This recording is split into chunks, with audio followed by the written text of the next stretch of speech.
핫쌈 첫 번째 주인공 배현진 의원. 배현진 의원을 스토킹한 50대가 구속 기소됐는데 이게 도대체 무슨 일입니까?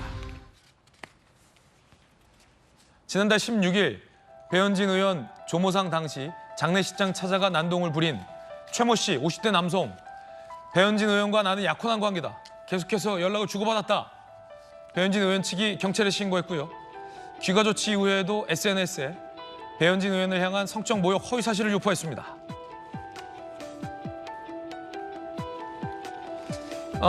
최모 씨는 경찰 출석 요구에 불응했고요. 체포 후 검찰 송치됐고요.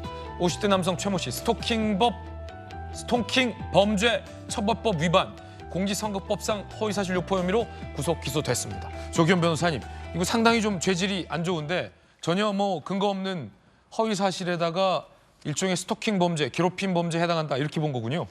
그렇습니다. 이 지금 내용을 보면 이 그냥 통상적인 스토킹 범위를 넘어서 상당히 심각한 위협을 느꼈을 것 같아요. 특히 배현진 의원 정치인이기 때문에 이 성적 허위 사실 이런 부분이 유포되는 건 치명적이거든요. 그런데 이걸 반복적으로 해왔다는 부분에서 죄질이 아주 안 좋다고 보여지고요. 예.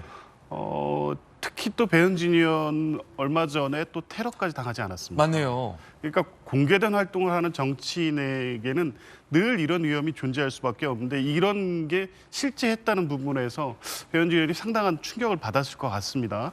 여야를 떠나서 정치인에 대해서 허위사실을 유포한다거나 스토킹을 한다거나 이런 부분에 대해서는 이 상황이 어느 정도 무르익어서 할 게 아니라 예방적 차원에서도 수사를 통해서 재발되지 않도록 하는 조치를 수사당국에서 빨리 취해야 될 것 같습니다. 아마 상당히 이미 이 범죄가 진행된 후에 이제 구속됐다는 측면에서 보면 배현진 의원 입장에서는 지난번 사건도 있고 가슴을 쓸어 내렸을 일이었던 것 같은데요. 어쨌든 이후에 이런 식의 정치인에 대한 스토킹 내지 허위사실 공표는 반드시 엄한 처벌을 받는다는 선례를 분명히 남겨야 될 것 같습니다. 예. 자, 이렇게 되면은 배현진 의원 측에서는 난감한 일을 최근에 2번이나 연속 겪게 된 겁니다. 스토킹과 허위사실 유포는 정치인 여부를 떠나 국민 모두가 피해를 입을 수 있는 심각한 문제다. 정확한 법의 판단으로 국민들이 불안감에 떠는 일이 없기를 바란다라는 배현진 의원 측 입장도 나와 있습니다. 김광삼 변호사님, 이런 스토킹 범죄 왜 일어나는 겁니까? 일단 제가 볼 때는 뭐 이 사건 자체는요, 저 스토킹 범 자체가 어떤 정신적인 좀 프로블럼이 있다고 봐요.